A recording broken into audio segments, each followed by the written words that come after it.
کہتا نہیں محرم کے مہینے میں ہم شادی نہیں کریں گے. یہ ہے بدشگونی،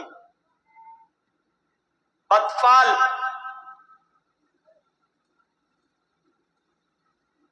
گاڑی چل رہی ہے اسپیڈ میں، اچانک بلی راستے سے گزر گئی، روک دی گاڑی. کیا ہوا؟ نہیں، بلی نے راستہ کاٹ دیا. اتنے بڑے بڑے جواری، شرابی، کبابی راستہ کاٹ رہے ہیں، یوگی مودی سب راستے سے گزر رہے ہیں تو راستہ منحوس نہیں ہو رہا. بلی بیچاری اللہ کی مخلوق، بے قصور جانور، یہ گزر گیا تو راستہ روکنا نہیں. ارے گاڑی روکنا تھی تو ان منحوس نیتاؤں کے گزرنے پر روکنا چاہیے تھی. کہ اب تو پتہ نہیں صبح صبح کس نیتا کا چہرہ دیکھ لیا، پتہ نہیں گاڑی آگے بڑھے گی کہ نہیں بڑھے گی. روکنا وہاں چاہیے، روک رہے اس بلی پر. یہ عقیدہ رکھنا کہ بلی کے گزر جانے کی وجہ سے ایکسیڈنٹ ہونے کا خطرہ ہے. گاڑی روک دی، 2 منٹ رکے، اس کے بعد گاڑی چلا رہے ہیں. یہ ہے بدشگونی.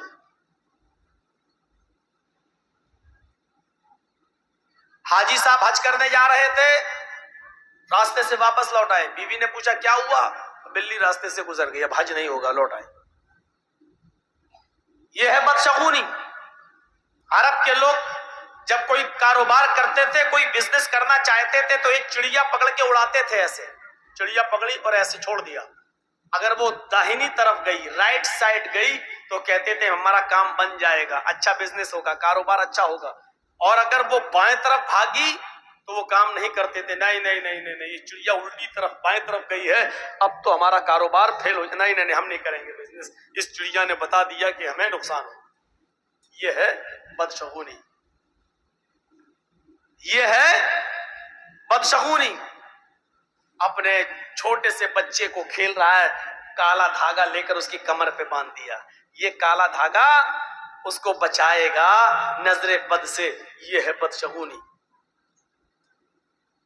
یہ مائیں جو اپنے چھوٹے چھوٹے بچوں کو جو نہلا دھلانے کے بعد ایک کالے رنگ کا کاجل کا ٹیکا لیتی ہیں اور اپنے بچے کے سر پہ یا گال پہ کہیں لگا دیتی ہیں، کالے رنگ کا. یہ اس سے کیا ہوگا؟ نظر نہیں لگے گی. یہ ہے بدشگونی.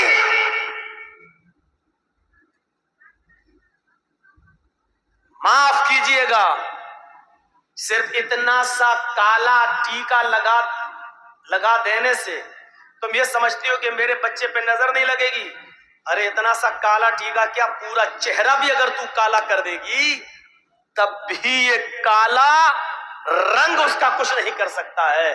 اپنے بچے کو نظر بد سے بچانا ہے تو صرف یہ دعا پڑھو، الحمدللہ رب العالمین سے ولا الضالین آمین، اور اس کے بعد میں قل اعوذ برب الفلق اور قل اعوذ برب الناس، یہ پڑھ کر اپنے بچوں پر دم کرو 3 مرتبہ صبح اور 3 مرتبہ شام.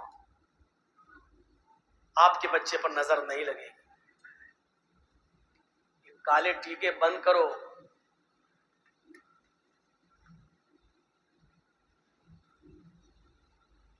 ایسے لگا ٹیکا لگا دیا.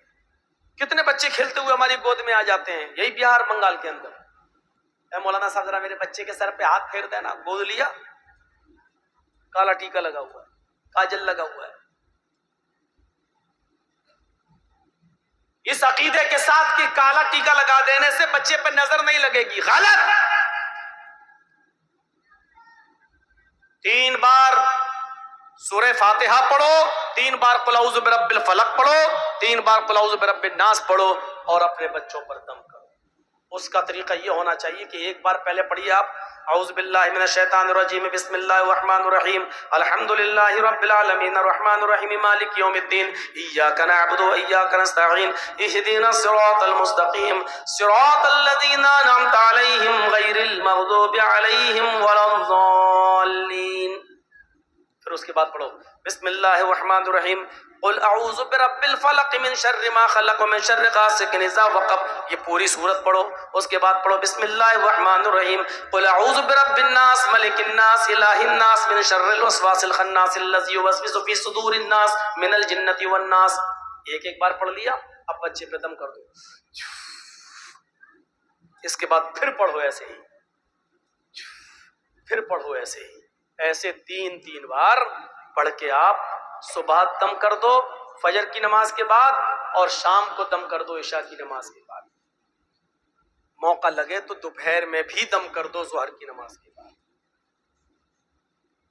لیکن یہ سب کرنے کے لیے اماں کو اٹھنا پڑے گا صبح فجر میں، نماز پڑھنے کے بعد دم کرنے کے لیے۔ اب ان جھمیلوں سے بچنے کے لیے کچھ کٹ ملاؤں نے کہہ دیا ہے کالا ٹیکا لگا دو نظر نہیں لگے۔ سچ بتا رہے ہیں، یہی کٹ ملا الٹی چھری سے کاٹے جانے والے ہیں۔ کالے اگر کالی چیز سے نظر رکنے والی ہوتی تو ہندو بھائی تو اتنے اتنے بڑے وہ کالی درگا ماں کا اتنا بڑا وہ لگا لیتے ہیں اپنے گھروں میں، زبان نکالے ہوئے کرے ہوئے۔ اب دیکھیے اس کا مطلب ان کے گھر پہ تو نظر ہی نہیں لگے گی، پورا اتنا بڑا رکھ لیتے ہیں، دروازے پہ لگا دیتے ہیں، زبان باہر نکلی ہوئی ہے۔ کیا کہیں گے آپ اس کو؟ یہ ہے بدشگونی۔ کتنے بچوں کو دیکھتا ہوں ننگے گھومتے اور کالا کالا وہ بندھا ہوا ہے، سب کیا گنڈا باندھ دیا ہے۔ فلاں مولانا صاحب نے پڑھ کے دیا ہے، ارے مولانا صاحب تو خود ہی باندھ لے اپنی کمر پہ۔ نہ ان گنڈوں سے کچھ ہونا ہے، نہ اس ٹیکے سے کچھ ہونا ہے۔ الذین ہم لا یتطیرون، جو بدشگونی نہیں لیتے ہوں گے، بغیر حساب و کتاب کے جنت میں جو جائیں گے 70,000 لوگ، وہ کون ہوں گے؟ جو بدشگونی نہیں لیتے ہوں گے۔ ولا یکتؤون، جو اپنے جسم کو دگواتے نہیں ہوں گے۔ دگوانا سمجھتے ہیں نا؟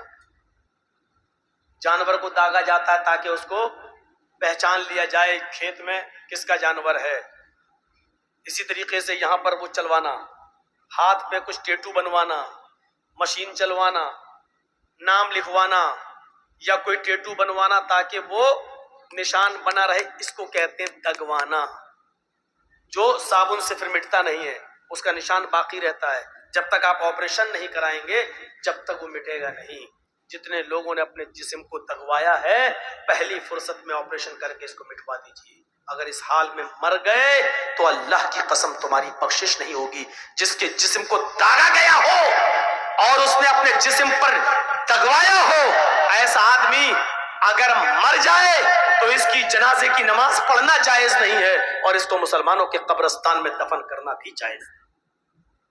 لکھے بیٹھے ہیں اپنی اپنی معشوقاؤں کے نام، لڑکے اور لڑکیاں لکھ بیٹھی ہیں اپنے محبوبوں کے نام، کبھی یہاں لکھ لیا کبھی یہاں دگوا لیا۔ آپ دیکھ، کچھ لوگ تیزاب سے بھی لکھ دیتے ہیں، کچھ لوگ چھری سے لکھتے ہیں کاٹ کے، یہ سب دگوانے کے حکم میں شامل ہے۔ دگوانے۔ شیخ صالح العثیمین کا فتویٰ ہے کہ اگر کسی آدمی کا موت اس حال میں ہوتی ہے کہ اس کے جسم پر ٹیٹو بندھا ہوا ہے، داغا ہوا ہے، تو اس شخص کی نہ تو نماز جنازہ پڑھی جائے گی اور نہ مسلمانوں کے قبرستان میں اس کو دفن کیا جائے گا۔ کرنے کو تو کچھ بھی کرو۔ تو بغیر حساب و کتاب کے جو جنت میں جائیں گے ان میں جو اپنے جسم کو دغواتے نہیں ہوں گے۔ اے مدرسے کے بچوں، تم لوگ بار بار اٹھ رہے ہو، جاؤ یہاں سے چلو، جس کو جانا ہو یہاں سے جاؤ، یہ بار بار اٹھ کر ڈسٹرب مت کرو یہاں پر۔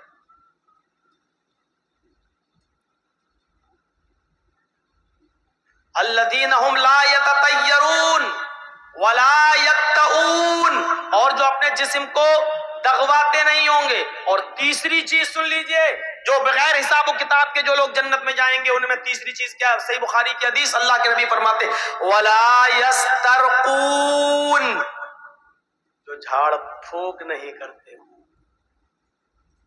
بہت صاف لفظ موجود ہے، کوئی تشریح کرنے کی ضرورت نہیں ہے۔ جو جھاڑ پھونک نہیں کراتے ہوں گے۔ مولانا صاحب بخار آ گیا، پھونک دو میرے اوپر۔ اب مولانا چرچی صاحب بیٹھو، بیٹھ، بسم اللہ میں پڑھ رہے ہیں، چھو دم کر رہا ہے۔ ایک بات یاد رکھیے گا، دم کرنا جائز ہے۔ مسئلہ یاد رکھیے گا، کسی بیمار آدمی پر سورہ فاتحہ پڑھنا، معوذتین پڑھ کر دم کرنا، اللہم اشفی انت الشافی لا شفاء الا شفاؤک شفاء لا یغادر سقما، یہ دعا پڑھ کر دم کرنا جائز ہے۔ آپ اس کو ناجائز نہیں کہہ سکتے. قرآن کی آیتیں پڑھ کر، صحیح حدیثیں پڑھ کر، جو آیات شفا اور آیات دعا ہے اس کو پڑھ کر دم کرنا جائز ہے. لیکن اگر کوئی بیمار آدمی یہ بھی نہ کرائے اور اللہ پر بھروسہ کر کے چھوڑ دے کہ نہیں اسی نے بیمار کیا ہے وہی ہمیں ٹھیک کرے گا، اگر اس کی مرضی ہوگی تو ہم کیوں جائیں کسی ملا مولوی کے پاس جھاڑ پھونک کرانے. اگر وہ اللہ پر توکل کر کے چھوڑ دیتا ہے تو یہ اور زیادہ بہتر ہے. اسی کو اللہ کے نبی نے فرمایا وَلَا يَسْتَرْقُونَ، جو جھاڑ پھونک نہیں کرواتے ہوں گے. جھاڑ پھونک کی آڑ میں اصل میں بہت برے برے کام ہو رہے ہیں. مردوں کے ساتھ ساتھ جوان لڑکیاں بھی ملا مولویوں کے سامنے بیٹھ جاتی ہیں کہ پھونک دو میرے اوپر. ہم سمجھتے ہیں، ہمارا باپ سمجھتا ہے لڑکی کا کہ چلو قرآن ہی تو ہے، اللہ کا کلام ہے، اور پھونکنے والا تو مولانا ہے. مولانا تو فرشتہ ہوتا ہے بیچارہ، وہ انسان کہاں ہوتا ہے، وہ تو فرشتہ ہوتا ہے. جس طریقے سے پردہ 10 سال کی عمر کی لڑکی کو، 10 سال سے بڑی لڑکی کو جس وقت 10 سال کی ہو جائے اس کے بعد لڑکی کو اپنا چہرہ بھی چھپانا پڑے گا، اپنے ہاتھ کی ہتھیلیاں بھی چھپانا پڑیں گی، اس کو پردہ کرنا پڑے گا. اور جن لوگوں سے پردہ کرنا ہے ان میں ملا مولوی بھی شامل ہیں.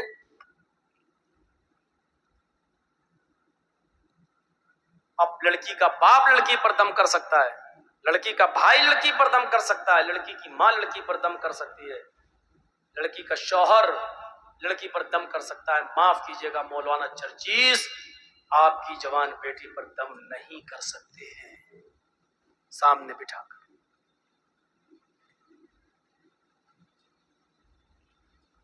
وَلَا يَسْتَرْقُونَ، جھاڑ پھونک نہیں کراتے ہوں گے.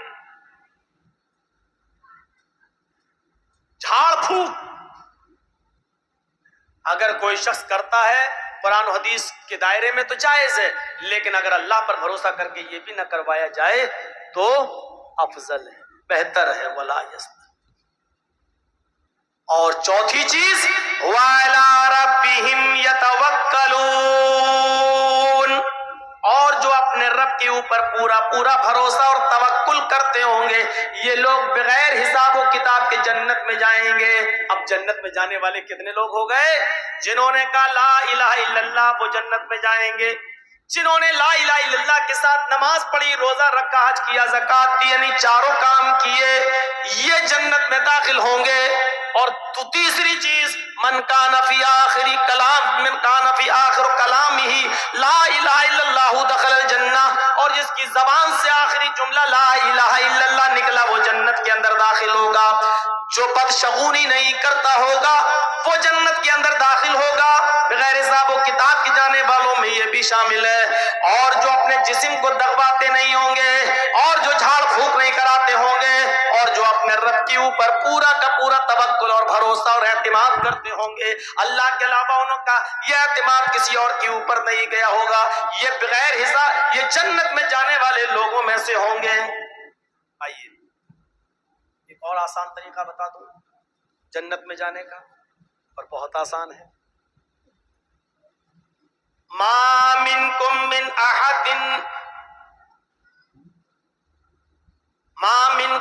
احد يتوضأ فيحسن الوضوء ثم يقول اشهد ان لا اله الا الله واشهد ان محمدا عبده ورسوله الا فتحت له ابواب الجنة الثمانية. تم میں سے جس نے وضو بنایا، تم میں سے جس نے وضو بنایا فَيُحْسِنَ الْوُضُوءَ، اور اچھی طریقے سے وضو بنایا. ایک تو ہوتا وضو بنانا اور ایک ہوتا اچھی طریقے سے وضو بنانا. وضو بنانا کیا ہے؟ جیسے بہار میں ایک جگہ ہم جلسے میں گئے تو جو ٹوٹیاں لگی تھی مسجد میں، نل جو لگے ہوئے تھے، وہاں بیٹھ کر میں وضو بنا رہا تھا. جماعت کھڑی تھی، بہاری کا ایک آدمی بیچارہ آیا اسی گاؤں کا، اور میرے پاس آ کر بیٹھ کے وہ بھی وضو بنانے لگا. ہم سے پوچھتا ہے کہ مولانا صاحب ہمیں کتنی رکعت ہو گئی؟ ہم نے کہا شاید 2 ہو گئی ہیں، 2 بچی. دو ہو گئی کہ ہاں اب دیکھیے اس کی وضو کی اللہ، اس کو دونوں مل گئی، اور میں جب تک وضو بنا کے پہنچا تو میری ایک اور چھوٹ گئی۔ بیٹھا، دو نکل چکی تھی، دو رہ گئی تھی، پوچھا کتنی مولانا کتنی ہو گئی؟ ہم نے کہا دو ہو گئی، شاید دو رہ گئی۔ اس نے اتنی جلدی وضو بنایا کہ جو رہ گئی تھی وہ دونوں مل گئی۔ اللہ بہتر جانے کہ اس نے وضو بنایا کہ کیا کیا، یہ وضو نہیں ہے۔ کون سا وضو بنانے والے کو جنت مل رہی ہے؟ وضو سیکھیے کیا ہے، فَيُحْسِنَ الْوُضُوء، اچھی طریقے سے وضو بنا۔ اچھی طریقے سے وضو کیا ہے؟ آپ ایک چلو پانی لیجیے، جیسے نل پر بیٹھے تب بھی ٹوٹی کھولیے، پانی لیجیے، ٹوٹی بند کر دیجیے، پانی زیادہ ضائع نہ ہو۔ 2 مد پانی میں اللہ کے رسول وضو بنا لیتے تھے۔ 4 مد کا 1 سا ہوتا ہے، 4 مد کا 1 سا ہوتا ہے، اور 1 سا 2.5 کلو کا ہوتا ہے۔ کتنے کا؟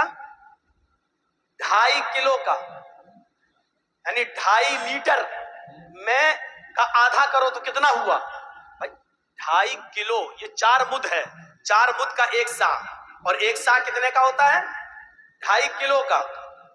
تو آدھا سا یعنی 4 میں سے 2 مد، تو آدھا سا یعنی 2.5 کلو کا آدھا کریے تو کتنا ہوا؟ سوا لیٹر پانی میں اللہ کے رسول وضو بنا لیتے تھے۔ سن لیجئے، ایک بالٹی بھر کر وضو بنانے والوں، وضو بنانے کا ثواب تو ملے گا، لیکن ایک بالٹی پانی جو خرچ کر دی اس کا گناہ بھی پڑے گا۔ بچو گے نہیں؟ سوچئے،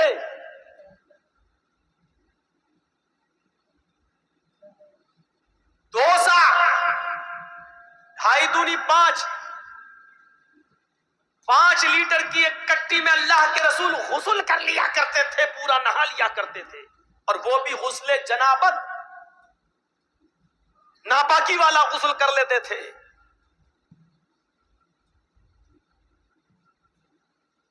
مولانا صاحب اتنے میں تو ہمارے پیر بھی نہیں دھلیں گے، غسل خانے میں جاتے ہی پہلے ہم ٹوٹی کھول کے اپنا باتھ روم صاف کرتے، اتنا پانی تو ہم غسل خانے کو صاف کرنے میں لگا دیتے ہیں۔ ایک ایک چیز کا حساب ہوگا۔ پانی کی قدر ان سے پوچھو جس ملکوں میں پانی بڑی مشکل سے ملتا ہے، ان سے پوچھو پانی کی قدر، ان سے پوچھو۔ اور راجستھان کے علاقے میں جہاں گرمی بہت پڑتی ہے اور ریگستانی علاقہ ہے، ان لوگوں سے پوچھو۔ پہاڑی علاقوں پر جہاں پانی پہنچتا نہیں ہے، ان سے پوچھو پانی کی قدر۔ تو یہ کھولا یا لوٹا ہے، پلٹا، یہ پانی لیا، اب اس کو ایسے ملیے، یہ اچھی طریقے سے وضو بنانا۔ یہ ہوا؟ ابھی نہیں ہوا، اب یہ انگلیاں اس میں ڈالیے، ایسے، یہ والی انگلیاں ادھر اور یہ والی انگلیاں ادھر، یہ پھر دوسری بار لیجئے، پھر ایسے کیجئے، پھر ایسے کریے، پھر تیسری بار پانی لیجئے، پھر ایسے کیجئے، یہ ہوا۔ اب آئیے، پھر ایک چلو پانی لیجئے، آدھا پانی منہ میں، آدھا، اور آدھا بچے پھر ناک میں چڑھائیے۔ جس حدیث میں یہ آیا 3 بار کلا کرو، پھر 3 بار ناک میں پانی ڈالو، بہت ہی معذرت کے ساتھ کہتا ہوں یہ حدیث ضعیف ہے۔ ایک ہی چلو پانی لینا ہے، آدھا منہ میں۔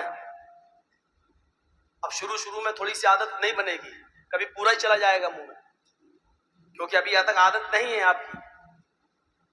آدھا منہ میں اور آدھا ناک میں۔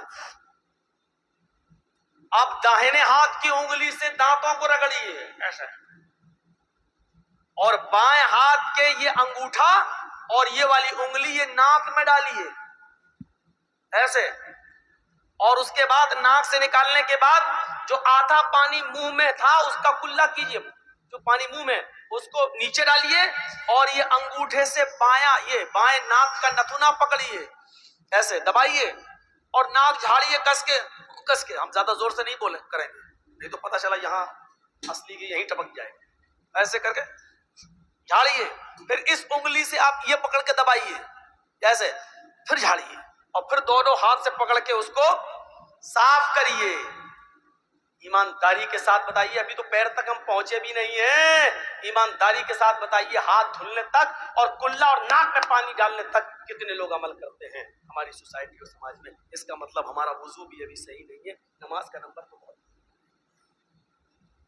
ابھی ایک بار ہوا, ایسے ہی دوبارہ پھر پانی لینا ہے اور پھر آدھا منہ میں اور آدھا ناک میں چڑھانا ہے اور پھر وہی دہرانا ہے.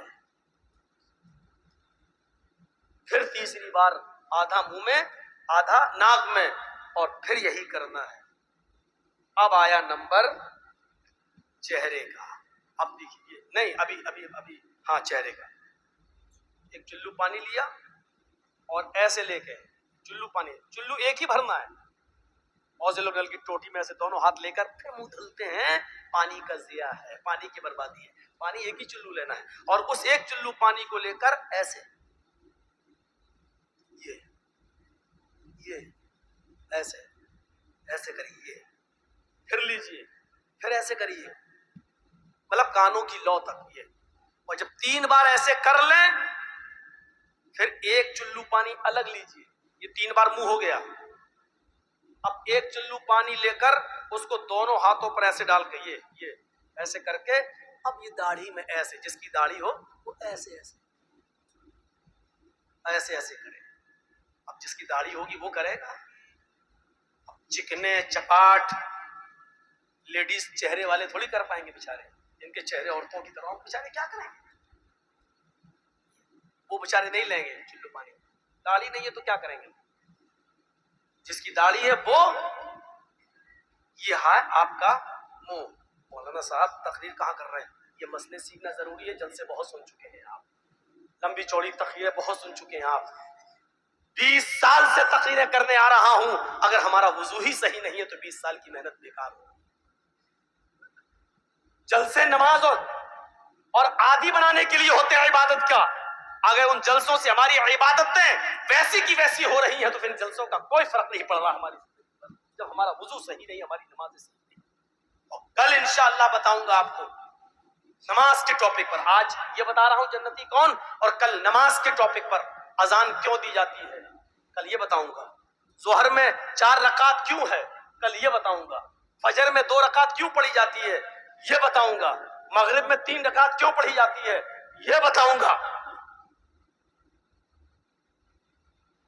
مغرب اور عشاء کی اور فجر کی نماز میں زور سے کیوں پڑھا جاتا ہے, امام زور سے تلاوت کیوں کرتا ہے. ظہر میں اور عصر میں آدمی آہستہ کیوں پڑھتا ہے کل یہ بتاؤں.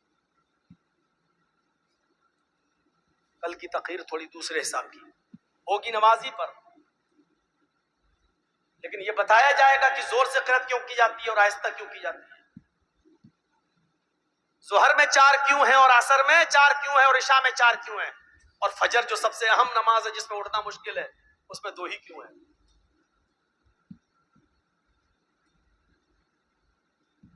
تو یہ وضو ابھی اب 3 بار چہرہ ہو گیا, اب یہ ہاتھ ایسے لیجئے, ایک چلو پانی بس, اور اسی کو آپ چڑھا لیجئے. بہت سے لوگ کہتے ہیں ایسے کرو گے تو گناہ اوپر چڑھ جائیں گے. اللہ کے بندے اپنی عقل سے مت دوڑاؤ ساری خرافات ہیں. پانی لیا اور ایسے کرو, اور اس ہاتھ سے ایسے ایسے یہ کوہنی تک آپ دھلیے, پھر لیجئے, پھر کوہنی تک دھلیے, پھر اسی داہنے ہاتھ میں ایک چلو پانی بھر کر پھر الٹے ہاتھ پر ایسے ایسے کیجئے, پھر لیجئے, پھر کیجئے. اور اس کے بعد میں ایک بار پانی لیا چلو میں, ایک ہی چلو پانی, پھر لے کر پھر آپ کو ایسے کر کے یہ ایسے کر کے یہ کرنا ہے. سنیے مسا یہاں تک لائیے جہاں پر سر پر تکیہ رکھتے ہیں آپ, یہ یہاں تک, جس کو ہم لوگ گدی بولتے ہیں, یہاں تک لائیے ہاتھ بالکل ایسے ہی. اور اس کو پوری طریقے سے, بہت سے لوگ کیا کرتے ہیں جو ہپی کٹ بال رکھتے ہیں, جو شاہ رخ خان بنے ہوئے ہیں, ارے ہم کیا ان کے نام لیں, جو ہجڑے بنے ہوئے ہیں, یہ کہوں یہ زیادہ بہتر ہے. ہم تو یہ جملہ استعمال کریں گے, جس کو برا لگتا ہو وہ لگے اور کل نہ آئے. جو آج کل بالکل لمبے لمبے بال رکھ کر وہ بنے ہوئے ہیں ہپی کٹ, ہجڑے کٹ, یہ کچھ بال دیکھیں نا آپ کیسے کٹ رہے ہیں. یہاں سے بالکل مشین چل رہی ہے, یہاں سے چل رہی ہے, یہاں پر دیکھ رہے جیسے ٹلو پمپ رکھ دیا گیا ہو, یہاں سے ٹکلا, یہاں سے ٹکلا, یہاں سے ٹکلا, بال یہاں پر ہیں. قسم خدا کی ایسا لگتا ہے کہ بال کون سے ہیں. اس کو ہم کہتے ہیں سور کٹ بال. سور کٹ بال ہے یہ لوگ رکھ رہے ہیں آج. یہ تو کیا ہے سر کا مسا, اور پھر یہاں سے واپس لائیے. یہ اب آپ کا سر کا مسا ہو گیا, اور زور سے کرنا ہے. بال بگڑ جانے دو. ارے ہمارے بھی تو بگڑ گئے ہیں, ہم بھی تو کنگھی انگھی کر کے آئے. آپ کو سمجھانے کے لیے دیکھیے, یہ لیا یہاں سے لے کے ایسے, یہ ہو گیا, پھر یہاں سے واپس لائیے. یہ اب اس کے بعد دوبارہ پانی لینے کی ضرورت نہیں ہے. اسی دونوں انگلیوں کو کان میں ڈالیے اور کان میں آپ پھیرتے چلے جائیے. آپ کی انگلی اپنے آپ گھومتی رہے گی. کیوں؟ اس پہ وہ گڈھے بنے ہوئے ہیں. یہ اپنے آپ جب آپ ایسے کریں گے, ایسے چلائیں گے تو سب اس کی جو نالیاں بنی ہوئی ہیں اس پہ جاتا رہے گا. یہ کرنے کے بعد ایسے دیکھیے, یہ کر لیا. اور یہ دو انگوٹھے, یہ دیکھیے, یہ غور سے اس وقت خرگوش میں سمجھنا ہم کو. یہ دو انگوٹھے جو ابھی یہاں کرنے کے بعد یہ ایک بار, یہ ہے آپ کا سر کا مسا. ایمانداری کے ساتھ بتائیے گا ایسا وضو کون بنا. چلے ہیں نماز پڑھنے کے لیے, 900 چوہے کھا کے بلی چلی حج کو. اب اس کے بعد میں آئیے پانی کے لیے پیر دھلنے کا. پیر دھلنے کا بڑا عجیب مسئلہ ہے. 3 بار کیسے دھلا جائے گا؟ اب چلو بھر پانی لے کر تو نہیں دھلا جائے گا, تو آپ کے پاس جو لوٹا ہو تو وہ اس پہ تھوڑا سا پیر میں الٹ کر یہ کریے ایسے, اور پھر یہ انگلی ایسے, ایک انگلی. اب ہم موجے پہنے ہیں تو اس لیے ایک انگلی کو جیسے ہم ہاتھ میں کیا تھا ایسے اس کو بھی ایسے. آپ کو لگتا ہے کہ کہیں خشک نہ رہ جائے, تھوڑا سا پانی اور ڈال لیجئے, پھر ایسے کریے. ایسے 3 بار یہ اور 3 بار یہ. دونوں پیر کم سے کم یہاں تک, ٹخنے تک, یہاں تک دھلنا ہے. زیادہ اگر آپ دھل لیتے ہیں تو کوئی مذائقہ نہیں ہے, کوئی حرج نہیں ہے, دھل سکتے ہیں. یہ ہے آپ کا وضو, جس کو کہتے ہیں فیحسن الوضو, اچھی طریقے سے وضو. اب حدیث سنیے, ما منکم من احد یتوضأ فیحسن الوضو ثم یقول, تم میں سے جس نے وضو بنایا اور اچھی طریقے سے وضو بنایا, اور وضو بنانے کے بعد کھڑا ہو گیا, وضو بنا کر فارغ ہوا, کھڑا ہو گیا, کھڑا ہونے کے بعد جس نے یہ دعا پڑھی, اشہد ان لا الہ الا اللہ واشہد ان محمد عبدہ ورسولہ, جس نے وضو بنانے کے بعد یہ دعا پڑھی, الا فتحت لہ ابواب الجنۃ الثمانیہ, ایسے آدمی کے لیے جنت کے 8 دروازے کھول دیے جاتے ہیں. جنت کے 8 دروازے اس آدمی کے لیے کھول دیے جاتے ہیں. اچھی طریقے سے وضو بنا کر دعا مانگنے والا, دعا پڑھنے والے کے لیے جنت کے 8 دروازے کھول دیے جاتے ہیں. یہ ہے جنت. موبائل میں 2 GB خرچ کر کے